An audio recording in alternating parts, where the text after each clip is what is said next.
시청자 여러분 안녕하십니까? 한가위 뉴스타트 1부 시작합니다.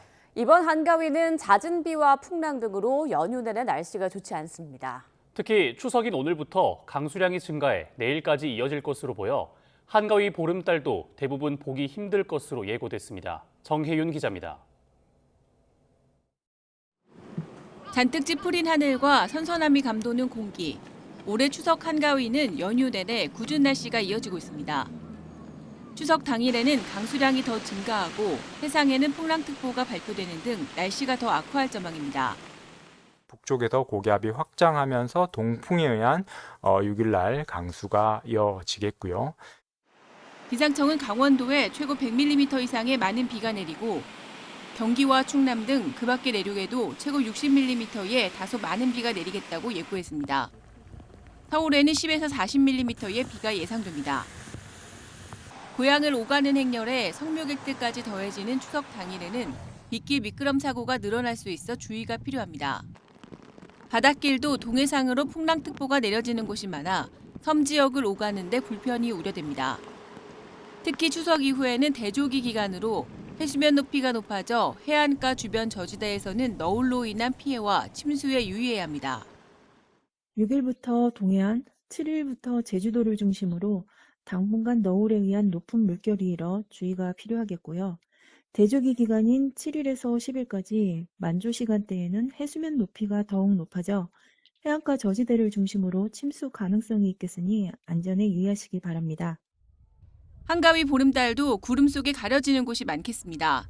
기상청은 중부를 비롯한 내륙 대부분 지방에서 보름달을 보기 어렵고 일부 남해안과 제주도에서만 구름 사이로 달이 드러날 것으로 전망했습니다. YTN 정혜윤입니다.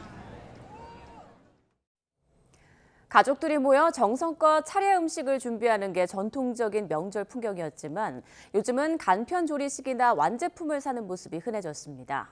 연휴 기간 음식 준비에 드는 시간을 줄이고 여가와 휴식을 즐기려는 분위기 속에 명절 음식 문화도 바뀌고 있습니다. 오동건 기자입니다.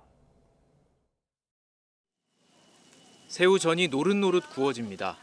줄을 선 사람들은 보기만 해도 군침이 도는 전을 하나둘 바쁘게 옮겨 담습니다. 시장의 전집은 명절이 가장 바쁜 시기입니다. 평일보다 한 10배 정도 더 많이 오시고요. 또 연령대가 예전이랑 다르게 젊으신 분들 아니면 위에 나이 드신 분들 상관없이 다 오세요. 주부가 명절 기간 온 가족이 먹을 대용량의 음식을 직접 준비하던 것은 이제는 옛말. 보다 편하게 사서 먹는 사람들이 많아졌습니다. 마트도 추석 음식을 사려는 수요를 잡기 위해서 이렇게 송편이나 모듬전 같은 추석용 간편 조리식을 내놨습니다. 특히 개천절 한글날까지 맞물려 유례 없이 긴 이번 연휴에는 여행을 선택한 사람들이 많습니다. 이들에게 추석 간편식은 명절 분위기도 살리고 식사도 해결할 수 있는 좋은 선택이 되고 있습니다. 집에서 해먹기는 또 귀찮으니까 좀 간편하게 먹을 수 있는 방법으로 찾게 되는 것 같습니다. 편의점도 명절 도시락과 추석 음식을 출시하며 1인 가구와 젊은 층을 겨냥하고 있습니다. 실제로 한 조사 결과 이번 추석에 직접 차례상 음식을 조리하겠다는 사람은 30%에 그쳤습니다. 반면 구매와 조리를 함께 한다는 64%, 전부 구매한다는 5.9%로 10명 중 7명은 추석 음식을 사겠다고 답했습니다. 차례상에도 올리는 음식은 정성껏 직접 조리해야 한다는 문화가 변하고 있는 것입니다.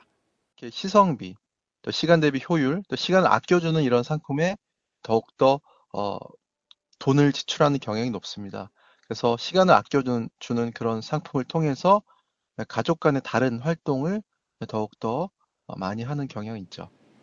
명절 스트레스의 주범으로 꼽히던 명절 음식 준비 문화, 편리함을 추구하고 의미 있는 시간을 보내길 바라는 시대의 변화에 맞춰 새롭게 바뀌고 있습니다. YTN 오동건입니다. 어린 시절 북한을 떠난 북한 이탈 주민들은 한국에서 제대로 자리 잡고 생활하기가 녹록지 않은데요. 강원도 최북단의 카페를 운영하고 추석에 함께 모여 명절을 보내며 편견을 이겨나가는 이들을 유서연 기자가 만나고 왔습니다. 조심스레 두 손으로 잡은 술잔을 추석 차례상에 올리고 다 같이 허리 굽혀 절을 합니다. 자, 절. 대가족의 명절 같은 모습인데 이들은 각자 남으로 내려온 북한 이탈 주민입니다. 10여 년 전 공동생활 가정에서 처음 만났을 때는 초등학생이었는데 이제는 어엿한 청년이 됐습니다. 좀 하면 되네. 네. 안녕하세요. 저는 함경북도 출신이고 김원일이라고 합니다. 초등학생 때 북한을 떠나온 김원일 씨는 이제 강원도 철원 브런치 카페의 8년차 셰프입니다. 돈가스와 파스타를 만들며 손님을 맡고 직접 키운 농산물을 가공해 팔기도 합니다. 저희 가게에서 나가는 요리는 다 제가 하고 있고 다 맛있어가지고 다 자신 있습니다. 김 씨와 함께 카페를 꾸리고 같이 농작물을 키우는 동업자 2명 역시 북한 이탈 청년들입니다. 모두 총각 엄마로 알려진 김태훈 씨의 공동생활 가정에서 한 식구로 자랐습니다. 제가 초등학교 4학년에 만나서 지금 회사 다니고 삼촌이 저희 집에 봉사활동 하러 왔다가 하룻밤 같이 지냈던 게 지금까지 이어졌습니다. 이들이 삼촌이라고 부르는 김태훈 씨는 20년 동안 북한 이탈 청소년들을 위한 공동생활 가정을 꾸리며 20명 넘는 아이들을 키워왔습니다. 지금은 각자의 일을 하며 뿔뿔이 흩어져 있지만 설과 추석 명절 때면 모여 여느 가족처럼 서로의 안부를 묻고 차례를 지냅니다. 올해면 추석이잖아요. 다 모이거든요.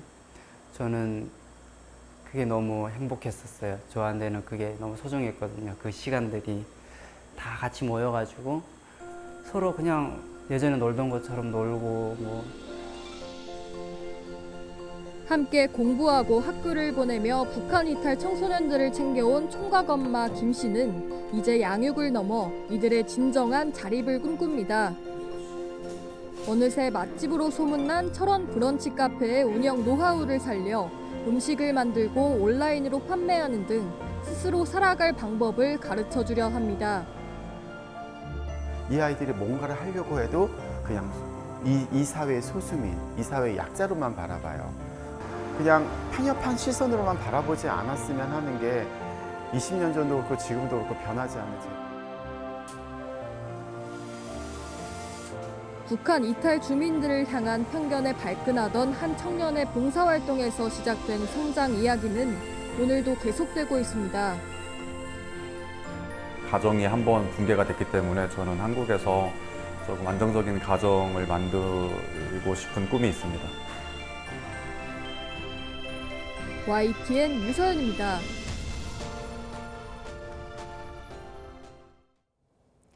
무려 38년 동안 어려운 이들을 위해 무료 진료를 이어온 병원이 있습니다. 최근 서울에서 가장 큰 규모의 쪽방촌이 있는 서울역 주변으로 이사한 요셉 의원인데요. 오승훈 기자가 현장을 다녀왔습니다. 평일 낮 병원. 복도는 환자들로 북적이고 진료실 안에서는 문진이 한창입니다. 가다가 자꾸 걷다가 중단하게 되나요? 허리가 아프고. 허리가 아파서. 이게 아프니까 못하고 아침부터 그냥 놔두고. 겉보기에는 여느 병원과 다를 바 없지만 찾는 이들은 하나같이 고맙다며 연신 고개를 숙입니다. 무료로 모든 치료를 받을 수 있으니까. 이거 필요야. 공짜 병원이야. 올해로 38년 무료 진료 고집을 꺾지 않는 요셉 의원의 모습입니다. 지난 1987년 신림동에서 문을 연 요셉 의원은 영등포 쪽방촌을 거쳐 올해 서울역 주변에 자리를 잡았습니다. 좀 더 어려운 이들이 많은 곳을 가보자 여기저기 자리를 옮기는 동안 거쳐간 환자는 77만 명에 달합니다. 노숙자분들과 또 쪽방 주민들이 2,000명 이상 거주하는 것으로 무료 진료가 원칙이다 보니 아무나 받지 않습니다.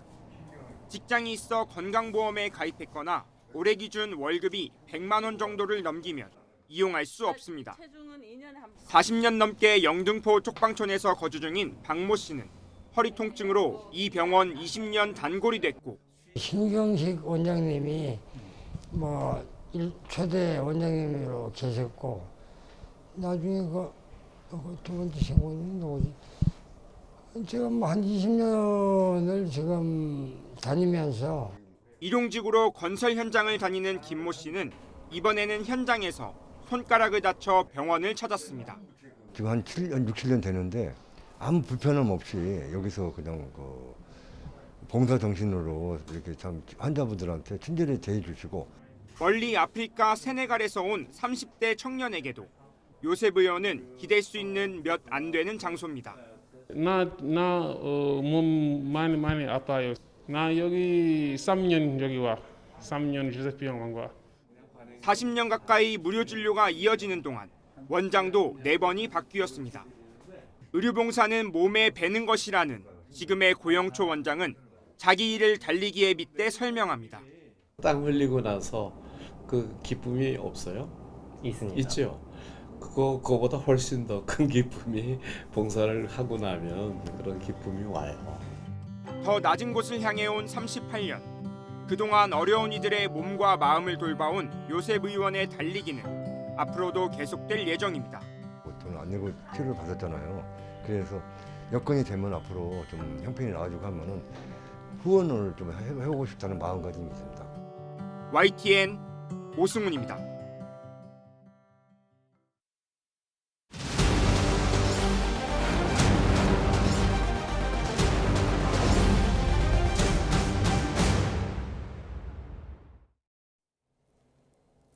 YTN은 3대 특검 수사가 써내려가는 기록들을 짚어보고 있습니다.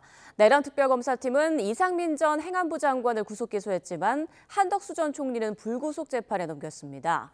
윤석열 전 대통령의 내란 공범 혐의를 받는 지난 정부 국무위원들 수사 상황 조성호 기자가 정리했습니다. 조은석 내란 특별검사팀이 이상민 전 행정안전부 장관 구속영장을 청구한 건 지난 7월 28일입니다. 비상계엄 선포 직후 일부 언론사에 전기와 물을 끊으라고 지시한 혐의입니다. 영장엔 국헌문란에 순차가담한 윤석열 전 대통령의 공범으로 적시됐습니다. 언론사 단전 단수 지시 정말 없었나요? 내란 가담했다는 특검 주장은 어떻게 좀 생각하십니까? 법원은 증거인멸 우려가 있다며 영장을 발부했고 이 전 장관은 구속 기소됐습니다. 계엄 당시 국무위원들 가운데 검찰이 먼저 재판에 넘긴 김용현 전 국방부 장관에 이어 두 번째로 구속 피고인이 됐습니다. 특검은 한덕수 전 국무총리에 대해서도 구속을 시도했습니다. 국정 2인자인데도 불법 계엄을 맡기는커녕 국무회의 소집을 건의해 내란을 방조했다고 주장했지만 영장은 나오지 않았습니다. 구속영장 기각 예상하셨나요? 법원은 한 전 총리 행적에 대한 법적 평가를 두고 다툴 여지가 있고 방어권 행사 차원을 넘어선 증거인멸 우려가 없다고 봤습니다. 한 전 총리에게 적용된 내란 방조죄는 5년 이하 징역형에 처하지만 김용현, 이상민 전 장관에게 적용된 중요임무 종사죄는 사형이나 무기징역이 선고될 수도 있을 만큼 처벌이 훨씬 무겁습니다. 내란 방조죄에 대한 첫 구속수사 주장을 법원이 받아들이지 않으면서 수사는 숨고르기에 들어갔고 특검은 한 전 총리를 영장 재청구 없이 불구속 재판에 넘겼습니다. 특검이 어느 정도 진도를 뺀 건 박성재 전 법무부 장관, 그리고 조태용 전 국가정보원장 수사입니다.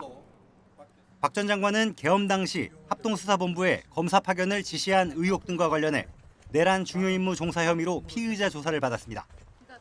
조 전 원장은 계엄을 미리 알고도 국회에 보고하지 않은 직무유기 혐의, 홍장원 전 1차장의 사직을 요구한 직권남용 혐의 등을 받고 있습니다. 윤석열 정부의 어느 선까지 불법 계엄의 사법적 책임을 지게 될지 남은 내란 수사를 지켜보는 관전 포인트가 될 전망입니다. YTN 조성호입니다. 내란 특검과 최상병 특검이 소환에 불응하는 참고인 조사를 위해 공판전 증인 신문을 청구하고 있습니다.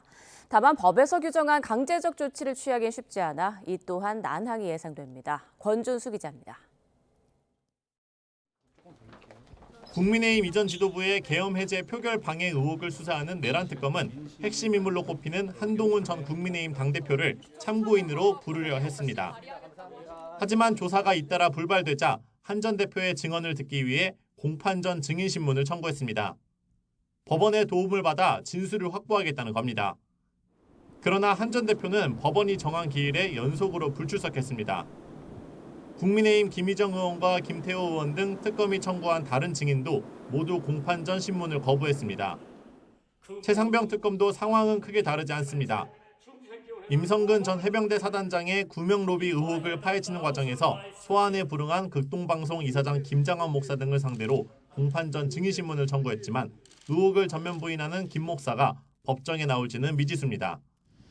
특검들이 법정에서 진술을 듣고자 하는 이유는 강제성 때문입니다. 법률에선 증인이 정당한 사유 없이 나오지 않을 때 재판부가 500만 원 이하의 과태료를 부과할 수 있고 강제 구인까지 가능하다고 규정했기 때문입니다. 하지만 현실적으로 재판부가 증인을 상대로 강제적인 조치를 취하긴 어렵습니다. 혐의가 있는 피고인이 아니기 때문입니다. 실제로 현직 부장판사는 통상적으로 증인에 대한 구인장 발부는 많지 않다며 소환 책임은 결국 신청인한테 있는 만큼 특검이 최대한 데려오는 게 맞는다고 봤습니다. 또 다른 부장판사도 특별한 사정이 있지 않다면 증인이 안 나올 경우 강구할 수 있는 방안이 마땅히 있지 않다고 설명했습니다. 특검법 개정안에 따라 3특검 모두 수사기간이 연장됐지만 꼭 필요한 증언을 법정에서도 확보하지 못할 경우 수사의 속도를 내긴 쉽지 않을 거란 우려의 목소리가 나오는 이유입니다. YTN 권준수입니다. 3대 특검 수사가 일제히 윤석열 전 대통령을 겨누고 있어 추석 연휴가 지나면 소환 통보가 이루어질 것으로 예상됩니다. 윤 전 대통령 측도 대응 방식을 논의할 계획이지만 조사에 불응하는 태도를 바꿀 가능성은 현재로선 적어 보입니다. 이어서 우종훈 기자입니다. 최상병 특검은 이종섭 전 국방부 장관과 조태열 전 외교부 장관 등 윤석열 정부 국무위원들을 줄 소환했습니다. VIP 경로와 도피성 호주 대사 출입국 의혹의 실체가 일부 드러난 상황에서 남은 건 정점인 윤 전 대통령입니다. 소환 통보는 추석 연휴 이후로 예고됐습니다. 김건희 특검도 윤 전 대통령 조사가 필요합니다. 김상민 전 검사가 김건희 씨에게 전한 이우환 화백의 그림을 뇌물로 보려면 공직자 신분이었던 윤 전 대통령이 이를 알았는지 확인해야 하기 때문입니다. 내란 특검은 평양 무인기 투입 등 외환 의혹과 관련해 이미 2차례 소환을 통보했지만 윤 전 대통령 측은 변호인 선임계조차 내지 않고 있습니다. 이처럼 파면 뒤 재구속된 윤 전 대통령은 보석 신문을 제외하곤 사실상 모든 형사 절차를 거부하고 있습니다.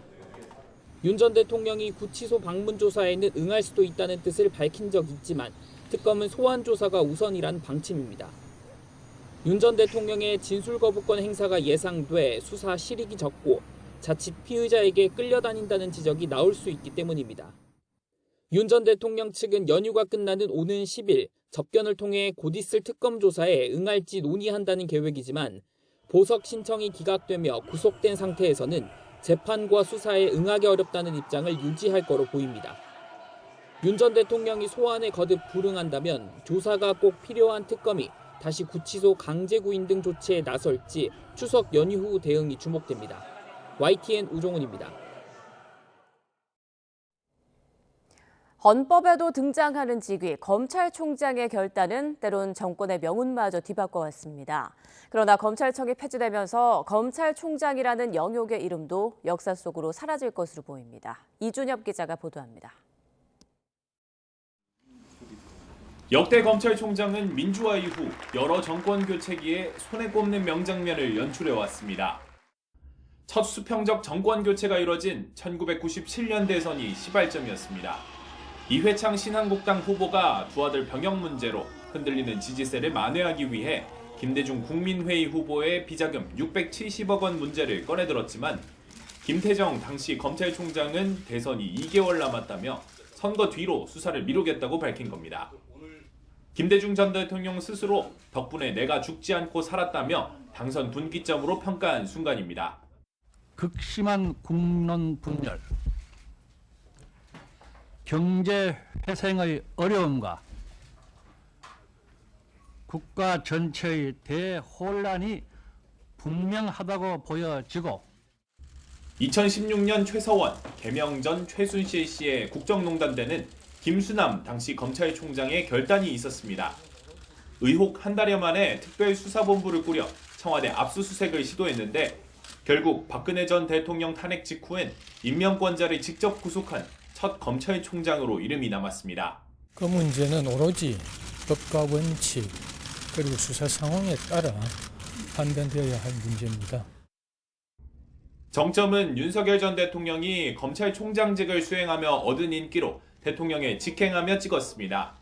조연에서 주연으로 발돋움한 겁니다.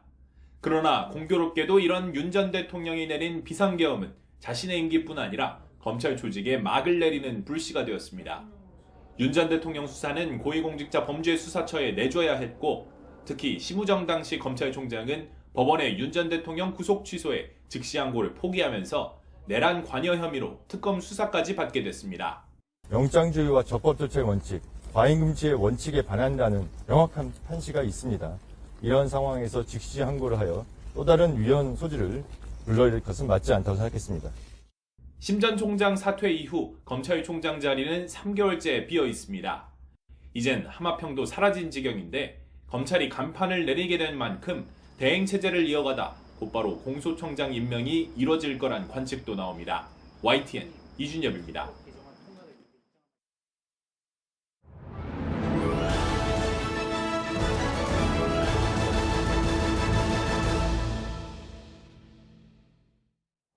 새 정부의 123대 국정과제를 짚어보는 세 번째 순서, 경제 분야입니다. 이재명 정부는 인공지능 등 신산업을 성장의 동력으로 삼겠다는 계획인데요.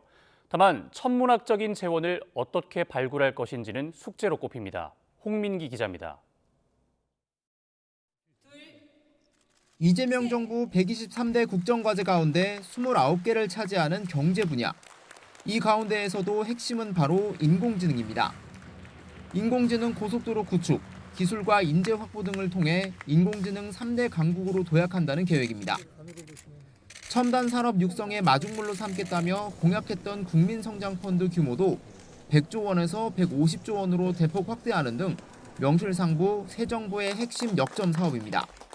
지원 방식도 또 대대적으로 개편해서 우리 경제를 선도할 핵심 산업 그리고 프로젝트에 대규모로 또 장기적으로 자금을 투자하기로.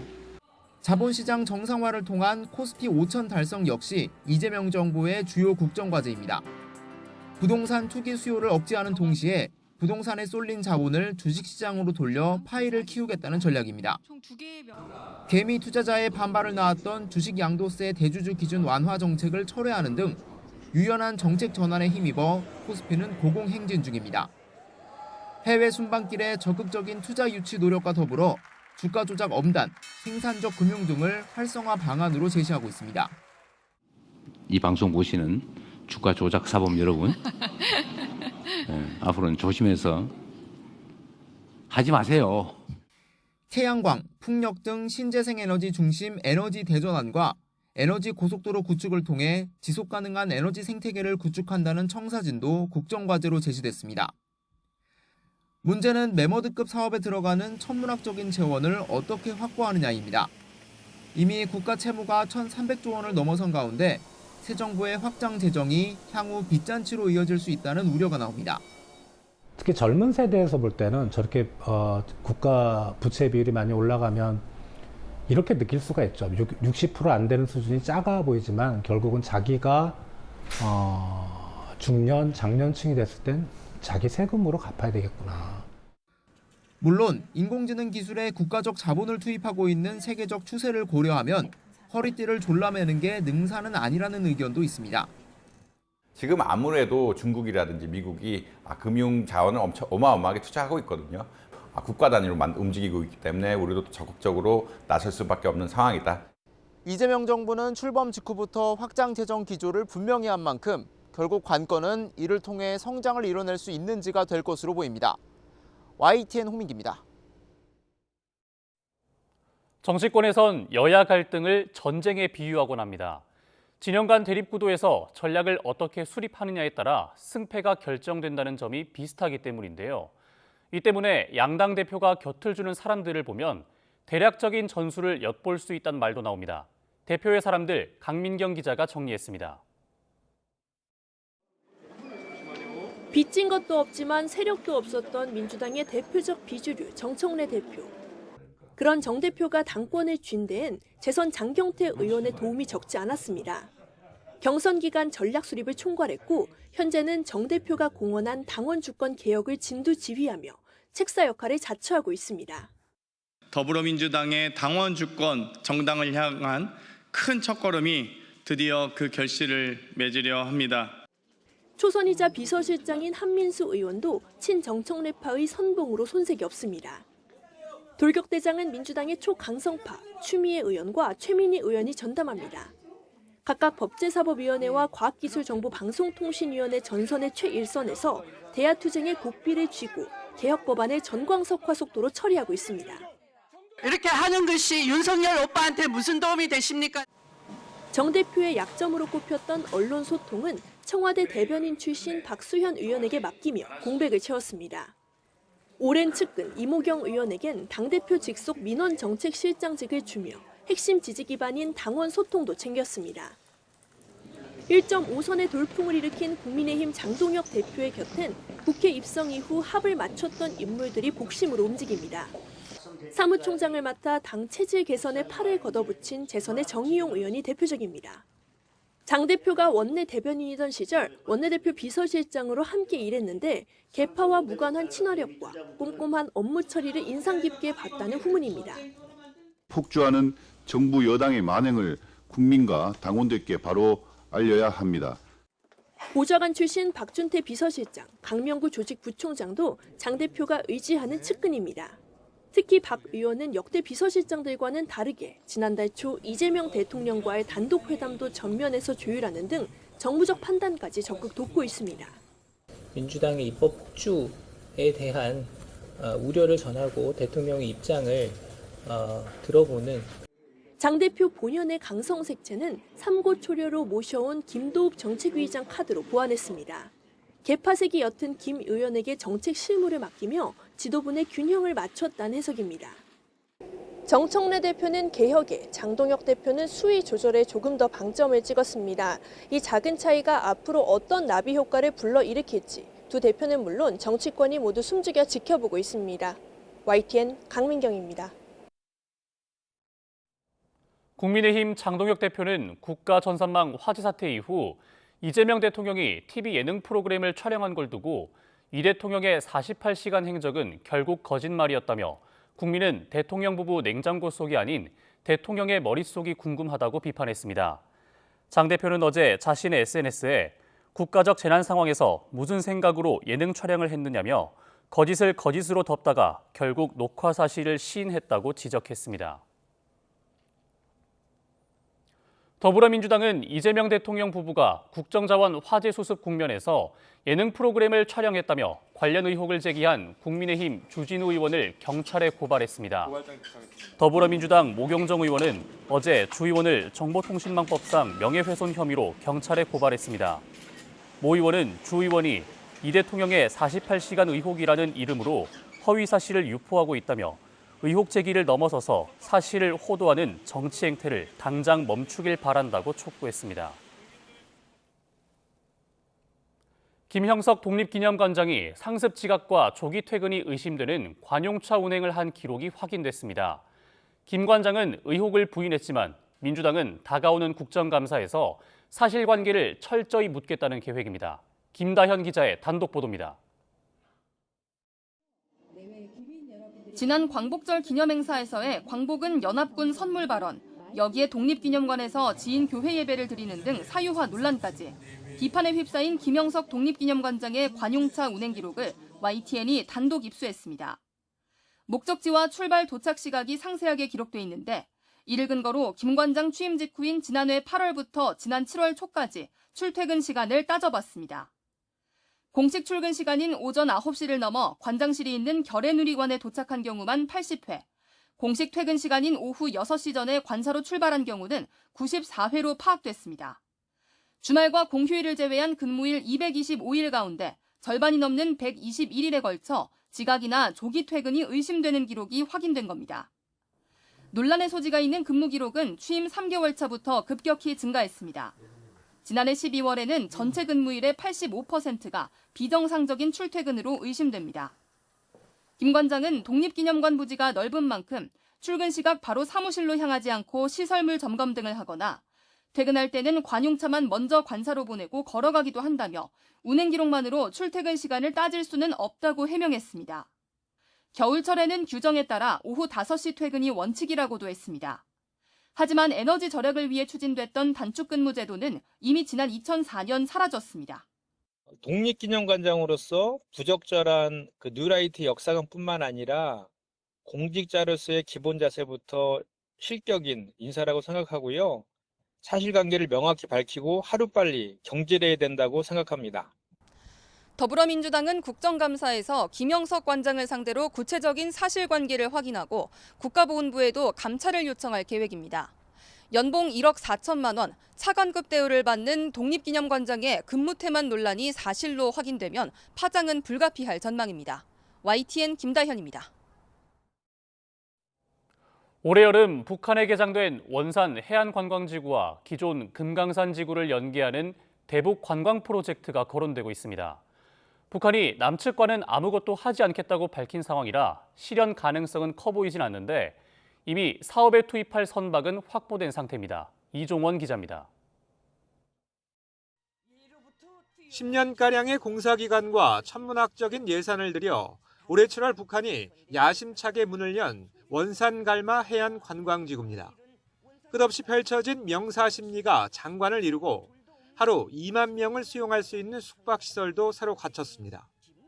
싱가포르를 대표하는 관광지 마리나베이를 모델로 삼았다는 분석도 있습니다. 예술적 호환성과 연결성을 이룬 원산 갈마지구는 명실공히 세상에 둘도 없는 우리식의 해안 관광 도시입니다. 외국인 관광을 늘려 외화벌이산으로 삼겠다는 구상으로 보이지만 개장 첫 해 전망은 그리 밝지 않습니다. 정기 항공편 규모가 제한적인 데다 주변 인프라가 열악해 러시아나 중국 관광객에겐 비용 대비 관광 상품으로서의 매력이 떨어진다는 평가가 많습니다. 북한이 성공적인 관광 상품으로 안착시키기 위해 결국 남측으로 시선을 돌릴 거란 기대가 꺾이지 않는 이유입니다. 특히 최근 금강산 지구와의 연계 관광 프로젝트가 거론되면서 실현 여부에 관심이 쏠리고 있습니다. 정말 인민의 수건이었다 이렇게 이제 김정은 위원장도 얘기했는데 제대로 가동하려면 금강산 원산 연계 관광. 과거 금강산 관광 사업을 주관했던 현대아산 측은 이미 사업에 투입할 유람선용 선박까지 확보해 놓은 상태입니다. 북한에서 원산을 크게 개발했는데 거기 이용해서 저희도 원산하고 금강산 연계해서. 그러나 2008년 피격 사건 이후 중단된 금강산 관광시설은 이미 다 해체된 상황이고 김정은 위원장이 직접 북미 대화는 거론하면서도 남측과는 그 무엇도 함께하지 않겠다고 선언한 건 큰 장벽입니다. 결국 대북 관광 재개 여지는 북미 대화 진전에 달렸다는 게 전문가들의 분석입니다. YTN 이종원입니다.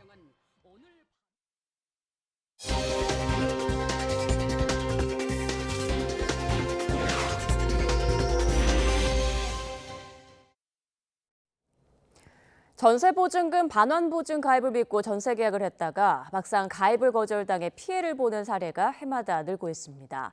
임차인이 집주인에게 보증금을 지급한 뒤 전세보증에 가입하는 시스템 탓인데요. 임대인 잘못으로 인한 거절 사례가 전체의 80%에 달하는 것으로 나타났습니다. 황보혜경 기자입니다. 임대인이 보증금을 돌려주지 못할 때 세입자를 보호하는 전세보증금 반환보증제도. 하지만 최근 가입을 신청했다가 거절되는 경우가 증가하는 추세입니다. 지난 2021년 2,000건 수준이던 전세보증 가입 거절 건수는 지난해 2,890건을 기록하는 등 4년 연속 늘고 있습니다. 재작년 5월 무자본 갭 투기나 전세 사기를 막기 위해 보증심사 기준을 강화한 것이 주된 원인으로 꼽힙니다. 최근 5년 동안의 가입 거절 사유를 보면 10건 가운데 7건 이상이 임대인 과실인 것으로 나타났는데 보증금과 선순위 채권 합이 주택 가격을 초과하는 이른바 깡통주택이 대부분이었습니다. 저희 집이 무슨 안 되어 있는 집이었고 너무 높게 측정이 됐다는 거예요. 전세가가 집값은 낮은데 집주인한테 돈을 달라 이사 가야 되니까 이랬더니 돈이 없다는 거예요. 수연여행도 못 가고. 임대인이 과거 전세보증금을 돌려주지 않은 이력이 있거나 불법 개조 근린생활시설, 옥탑방을 임대했다가 가입이 거절된 사례도 있습니다. 임차인이 집주인에게 보증금을 지급한 뒤에야 가입 심사를 받을 수 있는 구조라 거절될 경우 전세 사기에 노출될 위험이 큰 겁니다. 이를 막기 위해 계약서에 전세 보증 가입 불가 시 계약 해지 특약을 넣기도 하지만 그런데도 반환을 거부당해 법정 다툼으로 이어지는 경우도 적지 않습니다. 가입 심사 기간 주택도시보증공사 허그가 보증금을 보관하는 방식 등 제도 개선이 필요하다는 목소리가 나오는 이유입니다. 임차인이 보증금을 임대인한테 직접 주지 않고 허그에 맡기고 안 됐을 때는 허그가 다시 임차인한테 그 보증금을 돌려주는. 믿었던 전세 보증조차 기대할 수 없어 전세 사기 위험에 내몰린 세입자들은 불안 속에 하루하루를 버티는 상황이라 최소한의 안전장치 마련이 시급해 보입니다. YTN 황보혜경입니다. 상비병력 50만 명 선이 무너지면서 병력 감소가 현실화되는 가운데 군 전력의 중추, 부사관 부족 문제가 심각합니다. 육군은 2년 연속 미달 사태까지 벌어졌는데요. 그 이유가 뭔지 박정현 기자가 취재했습니다. 장교와 병사 사이에서 지휘 관리부터 작전 수행, 교육을 넘나들며 실무 전반을 책임지는 군의 허리, 바로 부사관입니다. 하지만 최근 몇 년째 정원을 채우지 못했습니다. 최근 5년간 충원율은 6회 공군 모두 하락세가 뚜렷한데 심지어 육군은 지원자 수가 정원보다 밑도는 사실상 미달 사태가 벌어졌습니다. 이런 지원 기피 현상은 군내 계급 차별과 낮은 처우 문제 때문이라고 전현직 부사관들은 이구동성 말합니다. 병장 월급이 200만 원을 넘길 만큼 병사 처우는 빠르게 개선되고 있지만 정작 부사관은 소외되고 있다고 지적합니다. 부사관들이 상대적으로 좀 박탈감을 많이 느끼고 있고 장교는 어떻게 보면 넘을 수 없는 그런 벽 같은 게 느껴지고 병사들은 부사관보다 어떻게 보면 대우가 좋다라고 느껴지니까 전역 후 사회에 나가 새롭게 진로를 모색할 때에도 차별의 벽은 여전합니다. 당장 공무원 경력 채용만 봐도 부사관은 가장 높은 계급인 원사로 전역해도 최대 7급 대우밖에 받을 수 없습니다. 지금 기준대로면 30년 이상 복무한 원사가 2년 4개월 ROTC, 학군장교를 마친 중위보다 경력을 인정받지 못하는 현실입니다. 공무원이나 군무원 채용 과정에서 일부 경력이 좀 반영이 될 뿐이고 일반 직장에서는 사실상 전혀 인정되지 않는 것이 굳이 군 간부로 가서 고생할 필요는 없다고 생각이 들 겁니다. 이에 국방부는 올해부터 군무원 경력 채용에선 최대 6급까지 인정받도록 개편했지만 일반직 공무원 개정까진 요원한 상태입니다. 국방부의 조치는 군무원 경력 채용에 한정된 내부 조치일 뿐 공직사회 경력에는 전혀 반영되지 않았습니다. 군 복무 경력이 우리 사회에서 합당하게 인정될 수 있는 그런 제도적 장치가 빨리 마련돼야 된다고 생각합니다. 부사관이 군의 허리라고 불리는 건 단순 연결고리 역할을 넘어 조직을 움직이게 하는 중추 역할을 인정받기 때문입니다. 병력 감소 시대, 이제는 헌신만큼 적절한 보상과 대우를 받을 수 있도록 입법 보완이 절실하다는 지적입니다. YTN 박정현입니다. 오랜만에 가족들과 만나 웃음 짓는 추석 연휴지만 올해 우리 기업들은 한숨 짓는 일이 다반사입니다. 한 치 앞을 내다볼 수 없는 트럼프 관세에 맞서 불확실성의 터널 속을 지나고 있습니다. 최하영 기자가 보도합니다.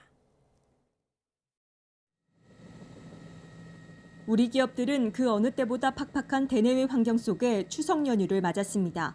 지난 7월 말 한미 관세 협상이 타결되면서 한숨 돌린 듯 했지만 미국의 관세 압박은 여전히 거셉니다.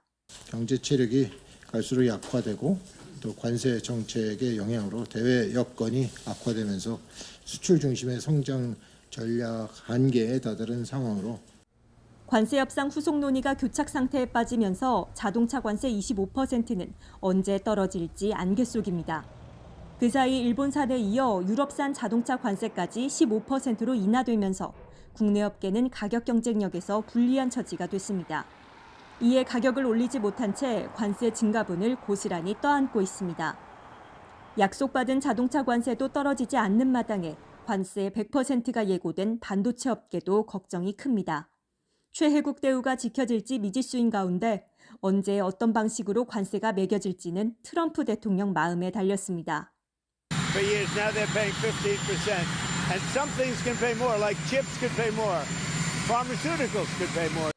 더욱이 미국은 관세 50%를 때린 철광과 알루미늄의 부과 대상 확대를 저울질하고 있고 자동차 부품에도 추가 폭탄을 검토하고 있습니다. 어디로 튈지 모르는 트럼프식 관세에 우리 기업들은 당장 내년도 사업을 준비하기도 쉽지 않습니다.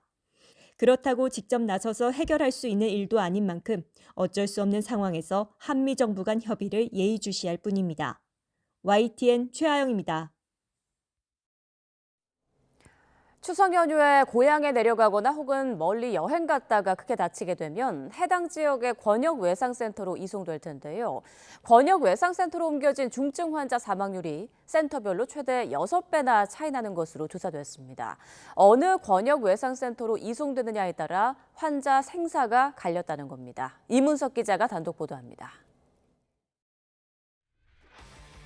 올 초 넷플릭스에서 공개돼 인기를 끈 드라마입니다. 권역외상센터를 배경으로 외상을 입은 중증 환자들의 목숨을 구하는 의료진 활약상을 보여줍니다.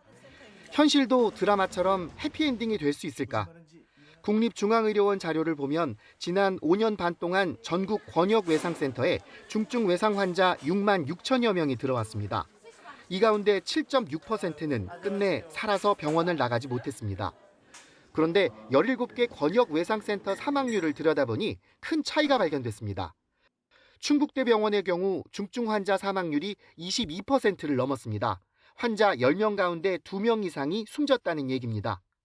경상대병원과 안동병원도 17% 안팎에 달했습니다.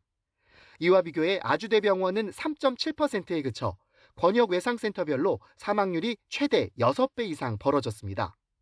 환자 상태가 모두 같을 수 없겠지만 중증 외상 환자가 어느 권역외상센터로 옮겨졌느냐에 따라 생존 확률이 달라진 겁니다. 권역외상센터 수를 늘리는 양적 확대만 집중해온 정부 정책에 문제가 있다는 지적이 나옵니다. 수요에 맞는 적정 숫자의 권역외상센터에 대해서 집중 지원을 통해서 인력과 자원을 집중시키면 전반적인 사망률을 낮출 수 있습니다.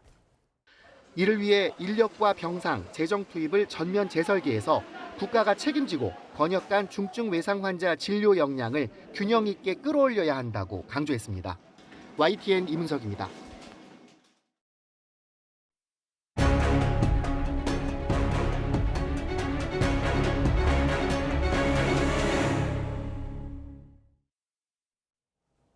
올봄과 여름의 기상현상을 바탕으로 기후위기의 심각성을 살피는 연속보도. 오늘은 네 번째로 열대야 문제를 짚어봅니다. 심각해지는 기후변화로 열대야 기록은 매년 새롭게 쓰이고 있는데요. 이대로라면 2090년대에는 잠 못 드는 밤이 무려 석 달이나 이어질 것이란 두려운 전망이 나왔습니다. 김민경 기자의 보도입니다. 올여름 서울의 열대야 일수는 46일. 무더위가 극심했던 지난해를 제치고 1년 만에 또다시 기록을 갈아치웠습니다. 지난해는 가을까지 더위가 이어지면서 연간 열대야 일수는 더 많았지만 올 여름은 장마가 일찍 끝나면서 여름철 기간으로만 따지면 올해가 더욱 많았습니다. 열대야는 과거보다 뚜렷하게 증가했습니다. 최근 10년 동안 서울의 평균 열대야 일수는 27.5일. 30년 전보다는 3배. 관측 초기인 1900년대 초와 비교하면 무려 9배나 많습니다. 가장 큰 원인은 기후변화로 지구 평균 기온이 오르면서 밤 기온 역시 전반적으로 올라간 겁니다. 기후변화에 관한 정부 간 협의체 IPCC에서도 지구온난화로 인한 기온 상승이 낮보다 밤에 크게 나타났다고 밝혔습니다. 문제는 매년 열대야가 늘어나는 속도가 빨라진다는 점. 올해가 앞으로 가장 시원한 여름밤으로 기록될 거란 경고입니다. 탄소 감축이 이루어지지 않고 상황이 더 악화된다는 가정을 바탕으로 최악의 시나리오를 적용한 모델 분석에서는 21세기 후반기에 열대야가 최소 49일부터 최대 86일까지 발생할 수 있다는 결과가 나왔습니다. 올여름 전국 평균 열대야 일수는 15.5일이었지만 세기 말에는 이보다 5배를 넘는 석 달 가까이 이어질 수 있다는 전망입니다. 더운 밤이 일상이 된다면 전력 사용량이 늘며 이산화탄소 배출량 역시 많아지고 지구온난화를 가속하는 악순환이 계속될 수밖에 없습니다. 어쩔 수 없다는 무력감에서 벗어나 기후위기의 속도를 늦추기 위한 전 지구적 대응이 절실합니다. YTN 김민경입니다. 트럼프 대통령이 미국 연방정부의 일시적 업무정지 셧다운으로 공무원들이 실직되면 민주당 해고라며 강행 의사를 밝혔습니다. 하지만 미국 내 여론조사에서는 응답자의 약 40%는 셧다운이 트럼프와 공화당의 책임이라고 지적했습니다. 뉴욕에서 이승윤 특파원입니다. 트럼프 대통령은 셧다운 사태의 쟁점인 오바마 케어 보조금은 재앙이라며 한치도 물러날 뜻이 없다고 강조했습니다. 특히 수천 명의 연방 공무원 대량 해고 사태가 발생하면 전적으로 민주당 탓이라며 책임을 돌렸습니다. Well, I call them Democrat layoffs. They're Democrat layoffs. They're causing it. We're ready to go back. You know, we have a record-setting economy. We have a record-setting country. Prices are way down. 또 우리가 이기고 있고 비용을 절감하고 있다고 주장했습니다. 케빈 애시 백악관 국가경제위원회 위원장도 트럼프 대통령이 민주당과의 협상에 진전이 없다고 판단하면 공무원들을 해고할 것이라고 밝혔습니다. 워싱턴 포스트는 트럼프 대통령이 셧다운을 정치적 반대파에 대한 공격이나 본인의 정책을 밀어붙일 계기로 활용하고 있다고 진단했습니다. 뉴욕 라과디아 공항 운항 중단 사태와 공화당 내부 반발로 셧다운 상황을 35일 만에 해제해야 했던 1기 행정부 때와는 상황이 달라진 겁니다. 2기 때는 모든 책임을 민주당에 전가하고 연방정부 관료 조직 축소에 셧다운 상황을 철저히 이용하고 있다는 지적입니다. 백악관 홈페이지는 셧다운 지속 시간을 초 단위로 표시하고 있고 식품의약품 홈페이지도 셧다운이 민주당의 주도로 이뤄졌다고 주장하고 있습니다. 셧다운 발생 3일 동안 미국 CBS 여론조사에선 39%가 셧다운의 책임이 트럼프 대통령과 공화당에 있다고 받고 민주당이란 응답은 30%로 조사됐습니다. 뉴욕에서 YTN 이승윤입니다. 네팔에서 폭우로 인한 산사태로 마을이 통째로 사라지는 등 최소한 44명이 목숨을 잃었습니다. 인접국 인도에서도 20명이 사망했습니다. 신웅진 기자입니다. 부상자가 들것에 실려 헬기로 후송됩니다. 목숨을 건진 주민들이 급하게 몸만 챙겨 대피하는 모습입니다. 네팔 동부 산악 지역인 이곳 일람에서만 폭우에 뒤따른 산사태가 마을 전체를 휩쓸어 최소한 37명이 숨졌습니다. 네팔 재난당국은 전국적으로 낙뢰와 범람한 강물 등으로 40여 명이 숨지고 실종자가 여러 명 발생했다고 밝혔습니다. हेर्नु न सबै यो पानी छ नि अहिले मात्र बढिरहेको छ हिजोसम्म यो केही थिएन यता घुमाउनु त्यता हेर्नु त यता सबै पानी परिरहेको छ अब हेर्नु हामी सावधान अब बस्ने अब हामी पनि अब गाह्रो भइरहेको छ. 수도 카트만두와 다른 지역을 연결하는 주요 고속도로가 산사태로 끊겼고 국내선 항공편 운항도 한동안 중단됐습니다. 산악 국가인 네팔에서는 보통 6월 중순부터 9월 중순까지 이어지는 몬순 기간에 내린 폭우로 매년 수백 명이 목숨을 잃습니다. 일람과 맞닿은 인도 북동부 다르질링의 차 재배 지역에서도 300mm에 이르는 비가 쏟아지면서 강물이 범람하고 산사태가 일어나 최소 20명이 사망했습니다. 현지 시간 6일까지 히말라야 국가에 비가 계속될 것으로 예보되면서 인명과 재산 피해는 더욱 불어날 것으로 우려됩니다. YTN 신웅진입니다.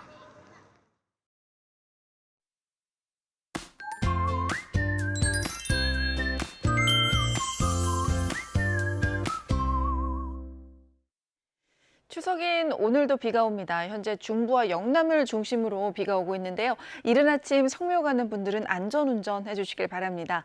내일까지 강원 산간에는 최고 80mm가 넘는 많은 비가 내리겠고 중부 내륙은 10에서 60mm의 비가 예상됩니다. 따라서 오늘 대부분 지방에서는 달을 보기가 어렵겠고요. 일부 남해안과 제주도에서 구름 사이로 볼 수 있겠습니다. 또 동해안은 너울성 파도가 방파제를 넘는 곳도 있겠습니다. 해안가 안전사고 없도록 유의해 주시기 바랍니다. 현재 기온 살펴보겠습니다. 현재 서울은 20.3도, 안동에 19.3도 보이고 있고요. 비가 내리면서 낮에도 서늘합니다. 지금과 큰 차이가 없겠는데요. 서울이 20도, 청주 21도, 대구 22도에 머물 것으로 보입니다. 날씨였습니다. 뉴스타트 1부 마칩니다. 잠시 후 2부가 이어집니다.